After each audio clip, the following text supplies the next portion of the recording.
जय माता दी। मैं नीलम मिश्रा आप सभी दर्शकों के समक्ष लेकर प्रस्तुत हूँ भगवान भोलेनाथ की ये कथा। बहुत सुंदर कथा है, आप सुने, आनंद लें और भक्ति करें, मनोवांछित फल की प्राप्ति करें। तो सुनिए, बात उस समय की है जब भगवान भोलेनाथ माता गौरा को विवाह के उपरांत लेकर के आते हैं कैलाश पर्वत पर। जब कैलाश पर्वत पर भगवान भोलेनाथ लेकर के माता को आते हैं तो नंदी महाराज सबसे पहले ही, आने के पहले ही सुहाग कक्ष को सजाते हैं। प्रेम से, भक्ति से इतना सुंदर, इतना अनुपम कक्ष सजता है कि फूल मालाएं लगती हैं और लता बिटप लगता है, तरह तरह के सुगंधित पुष्प लगते हैं। इतना शोभायमान होता है कि देख करके सभी आपस में ही प्रसन्न हो रहे हैं और सोच रहे हैं कि कहीं कोई भूल तो नहीं हुई, कहीं कोई कमी तो नहीं रह गई। सभी गण भगवान के और नंदी जी मिल करके कक्ष को सजाए और ज्यों ही सजा करके सब लोग आपस में वार्तालाप करते हैं। और जब वार्तालाप के पूरा ही नहीं होता है, तैसे ही भगवान भोलेनाथ माता को लेकर के पहुंच जाते हैं। जब माता को लेकर आते हैं तो देखते हैं दृश्य को, वहाँ की छवि को जब माता देखती हैं और भगवान भोलेनाथ सदाशिव देखते हैं तो प्रसन्न हो जाते हैं और नंदी को दुआ देने लगते हैं, वरदान देने लगते हैं, आशीष देने लगते हैं कि आप सब सदा सुखी रहो। और जब नंदी से वार्तालाप हो जाती है तो नंदी कहते हैं कि प्रभु आप बताएं कोई कमी तो नहीं रह गई। भगवान भोलेनाथ कहते हैं कमी कुछ नहीं है, आप जैसे भक्तों का किया धरा है तो कमी कैसे हो सकती है, क्योंकि भक्त तो पूर्ण रूपेण समर्पित होता है, वो उसके अंदर कमी है ही नहीं, तो कमी हमारे सेवा में कैसे होगा। इस प्रकार भगवान भोलेनाथ बड़ी प्रसन्नता से सुहाग कक्ष में माता को लेकर जाते हैं और विश्राम करने। तो नंदी से कहते हैं कि नंदी देखिए, आप द्वार पर बैठे रहिएगा, क्योंकि कोई अगर आता है मुझसे मिलने तो कह दीजिएगा कि कोई मिल नहीं सकता। नंदी महाराज बड़े प्रसन्न होते हैं कि प्रभु ने कोई आज्ञा तो दिया, कोई कार्य तो हमें दिया।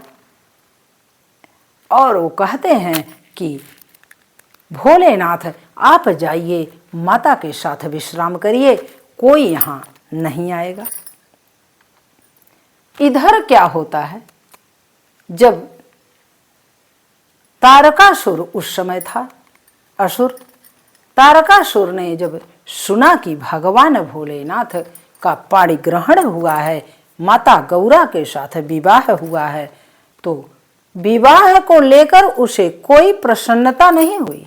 उसे प्रसन्नता इस बात की हुई कि भगवान भोलेनाथ गृहस्थ आश्रम में पढ़ करके व्यस्त होने वाले हैं, तो अगर भगवान भोलेनाथ व्यस्त हो जाएंगे हमारे सदाशिव तो क्या होगा। तो असुर जो है अपना असुरत्व दिखाएगा, सभी देवताओं को व्यथित करेगा, प्रताड़ित करेगा। यह उसकी सोच थी, यह उसके विचार थे, इसलिए उसको बड़ी प्रसन्नता हुई। इतनी प्रसन्नता होती है कि वह दौड़ दौड़ के सभी देवताओं को परेशान करने लगा, ऋषि मुनियों को परेशान करने लगा, जप तप हवन में व्यवधान डालने लगा। हवन कहीं फेंक देता, कहीं हवन होते हुए अग्नि में हड्डी वगैरह डाल देता, मांस फेंक देता, सबको प्रताड़ित करता, किसी को कहीं रहने नहीं दे रहा था। अब सारे देवता इतने दुखी हो गए कि उन्हें कुछ सूझ नहीं रहा था कि अब हम करें तो क्या करें। उसने कहा कि अब इंद्रासन मेरा है, देवराज इंद्र बन के मैं बैठूंगा इस सिंहासन पर और कोई नहीं बैठेगा। देवता लोग जब सुनते हैं यह वाणी तो बहुत ही व्यथित हो जाते हैं और कहते हैं कि हे प्रभु, अब मैं क्या करूं, अब तो मेरे पास कोई इसका समाधान ही नहीं है, मैं करूं क्या, कैसे यह संकट दूर होगा, कैसे क्या होगा हमारे, तो कोई हृदय में कोई समाधान ही नहीं दिख रहा है कि किस प्रकार हम लोग अपना समाधान करें। वो लोग व्यथित होकर के चले जाते हैं ब्रह्मा जी के पास। जब ब्रह्मा जी के पास जाते हैं और अपनी करुण पुकार लेकर के, तो ब्रह्मा जी कहते हैं कि हमारे पास इसका कोई समाधान नहीं है, इसका समाधान मैं नहीं कर पाऊंगा, इसका समाधान तो सदा शिव भोलेनाथ के पास है और किसी के पास नहीं है। भगवान भोलेनाथ सदा शिव के पास आप जाएं और आपके सारे संकट दूर हो जाएंगे। अब वहां से जब ब्रह्मा जी की अनुमति लेकर के सारे देवता कैलाश पर्वत की तरफ चल देते हैं। कैलाश पर्वत पर जब आते हैं तो देखते हैं नंदी महाराज आसन जमाए बैठे हुए हैं, भगवान भोलेनाथ विश्राम करने चले गए। अब नंदी से पूछते हैं सारे देवता कि सदा शिव भोलेनाथ कहाँ हैं, उनसे मुझे मिलना है, बहुत आवश्यक है, बहुत दुख लेकर आया हूँ, बहुत ही व्यथा है हमारे जीवन में, संकट आन पड़ा है। इतनी बातें सुनने के बाद भी भक्त थे जो नंदी ने कहा कि हमारे भोलेनाथ किसी से अभी मिल नहीं पाएंगे, क्योंकि सदा शिव की आज्ञा है कि कोई नहीं अभी मिल सकता है। वो माता के साथ विश्राम करने गए हैं सुहाग कक्ष में, तो कैसे मिल सकते हैं, इसलिए आप लोग वापस चले जाएं और कोई रास्ता नहीं है। अब तो व्यथा और भी बढ़ गई, संकट और भी बढ़ गया। जब संकट बढ़ गया तो चले जाते हैं देवता लोग पुनः विष्णु के पास चले जाते हैं।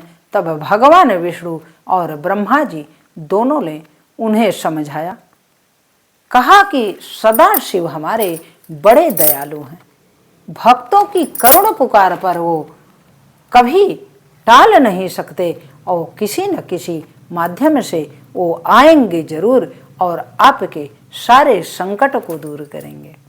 इसलिए आप लोग निराश ना हों और इसके लिए एक समाधान मैं बताता हूँ कि किस प्रकार भगवान भोलेनाथ आपके मनोवांछित फल को प्राप्त कराएंगे।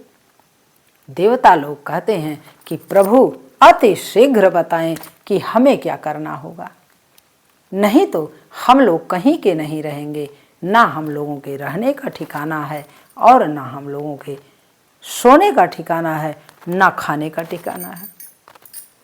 हम लोग तो भटक रहे हैं, कहीं भी कोई रास्ता हमें नहीं सूझ रहा है।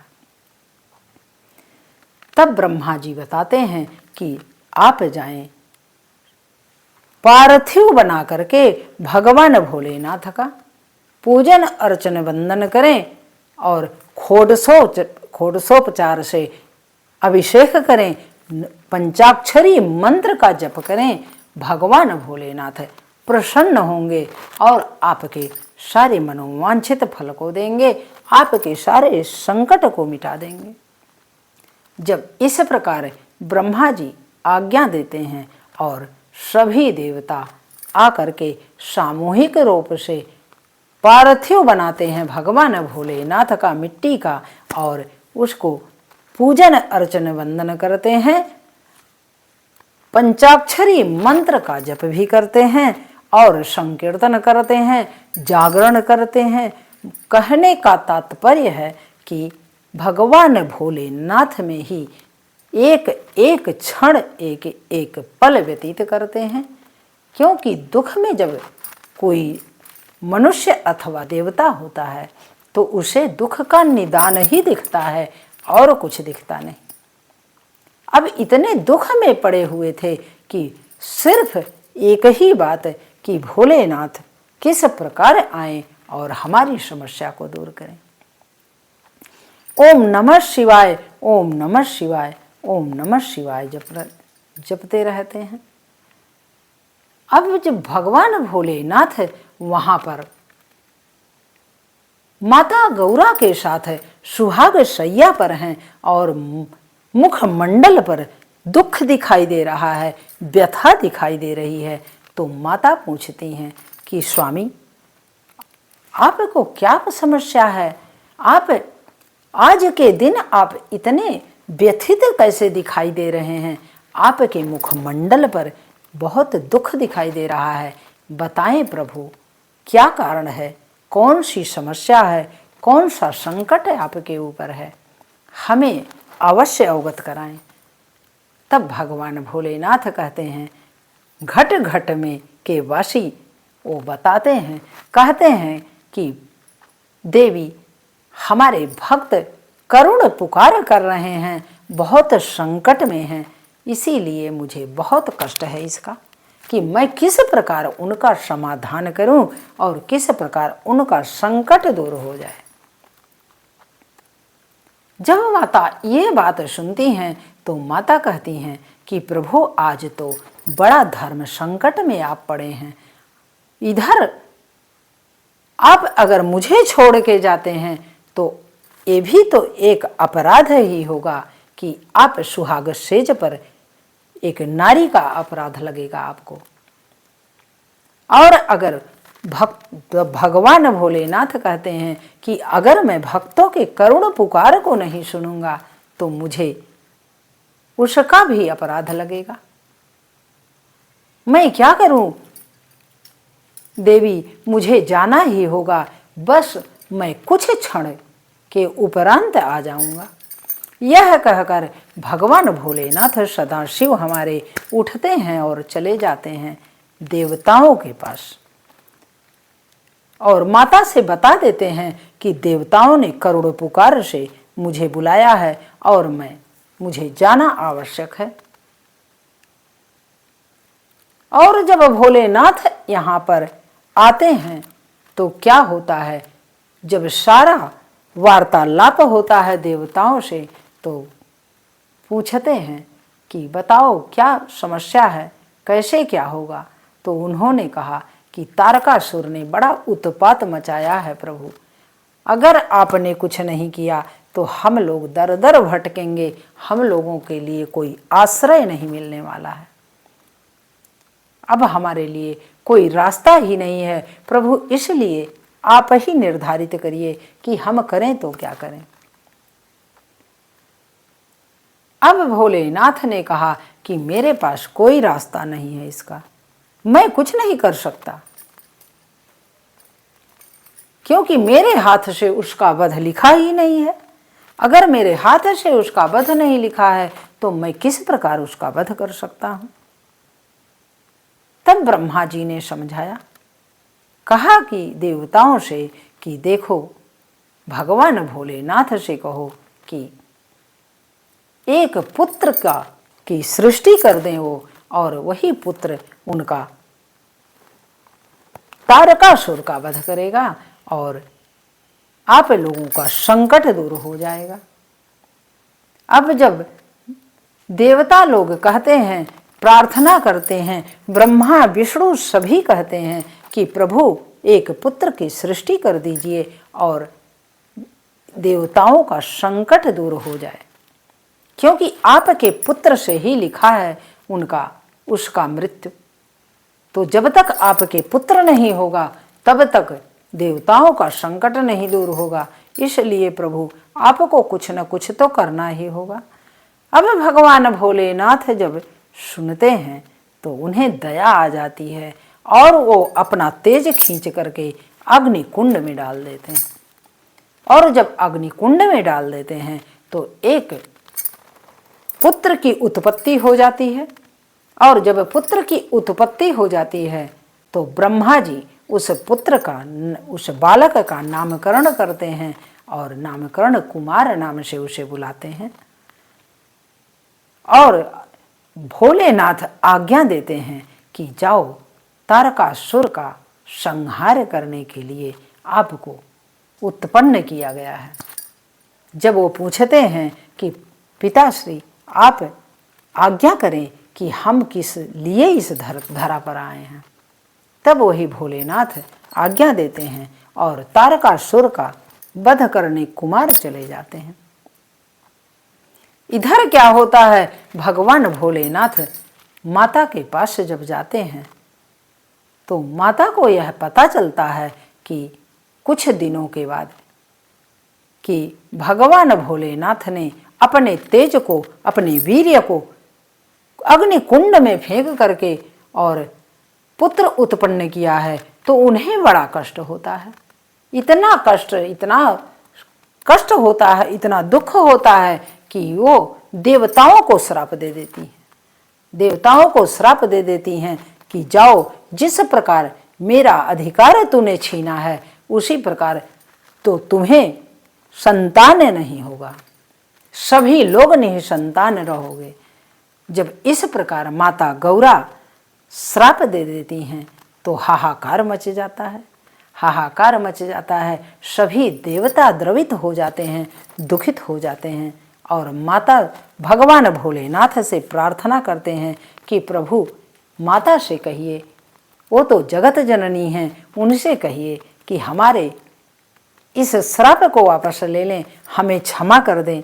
जो कुछ हुआ उसके लिए हम उत्तरदायी अवश्य हैं, किंतु माता हमारा संकट कौन दूर करेगा, आप ही को तो करना है। इसलिए माते अपना श्राप वापस ले लें और हमें शाप से मुक्त कर दें। तब भगवान भोलेनाथ ने कहा कि इस प्रकार शाप वापस नहीं हो सकता। पहले आप माता जगत जननी गौरा का जप करें, तप करें और उन्हें प्रसन्न करें। जब प्रसन्न हो जाएंगी तब वो वापस ले सकती हैं, उसका निदान कर सकती हैं, उसका समाधान कर सकती हैं, अन्यथा वो नहीं हो सकता, यह मेरे वश में नहीं है। जब भोलेनाथ इस प्रकार कह देते हैं तो सभी देवता माता की स्तुति करने लगते हैं, माता के चरण रज में लग जाते हैं और माता का हर प्रकार से हर क्षण हर पल जगत जननी की स्तुति में लग जाते हैं। जय भगवती देवी नमो वरदे, जय पाप विनाशिनी बहुफल दे। तो माता की स्तुति जप तप में जब समय बीतता है तो एक दिन वह भी आता है कि जब माता प्रसन्न हो जाती हैं, क्योंकि माता तो दयालु होती ही हैं। जब प्रसन्न हो जाती हैं तो देवताओं को वह रास्ता बताती हैं, मार्गदर्शन करती हैं कि देखो सांप को ऐसे वापस नहीं लिया जा सकता, क्योंकि बाणी जो निकल चुकी है वो बाणी तो वापस नहीं ले सकती मैं, किंतु इसका समाधान निकाल दे रही हूँ मैं, उसको सुने आप। जब हमारे और भोलेनाथ के संतान हो जाएगा तो आपका यह साप से आप मुक्त हो जाएंगे, और जब तक हमारे और भोलेनाथ के संतान नहीं होता तब तक आप लोग साप से मुक्त नहीं हो सकते। क्योंकि यही कारण ही था कि जब आपको श्राप मिला था, इसलिए आप लोग तब तक प्रतीक्षा करें और जब हमारे संतान होगा तो आप संतान से श्राप से मुक्त हो जाएंगे और आपके भी संतान होगी। जब इस प्रकार माता आशीर्वाद दे देती हैं तो सभी देवता निश्चिंत हो जाते हैं और माता गौरा और भगवान भोलेनाथ के कुल 21 पुत्रों की प्राप्ति उन्हें होती है। 21 पुत्रों की प्राप्ति होती है, जिसमें गण वगैरह थे, गणेश भगवान थे, कार्तिकेय महाराज थे। और जब भगवान भोलेनाथ के संतान हो जाती है, इधर देवता लोग भी प्रसन्न हो जाते हैं और उधर तारकासुर का भी संहार हो जाता है। तो भगवान भोलेनाथ सदाशिव और माता गौरा जगत जननी की प्रार्थना करें, चरण में लगे रहें तो सारे मनोवांछित फल की प्राप्ति होगी और यह कथा जो सुनेगा उसकी सारी मनोकामनाएं पूर्ण होंगी, क्योंकि भगवान भोलेनाथ की कथा ही ऐसी है कि जो सुनेगा वो फल का भागी तो होगा ही। लिखा गया है कि दूसर रति मम कथा प्रसंगा, कि दूसरे प्रकार की भक्ति है कथा प्रसंग। कथा प्रसंग अगर हम सुनते हैं प्रेम से, समर्पण से, तो परमात्मा प्रसन्न होता है और आपके जीवन में खुशियों का अंबार लग जाता है। तो यहीं पर मैं कथा को समाप्त करती हूँ और वाणी को विराम देती हूँ। अगली कथा लेकर मैं पुनः आऊँगी और तब तक के लिए हमारे दर्शकों का बहुत बहुत धन्यवाद। हर हर महादेव।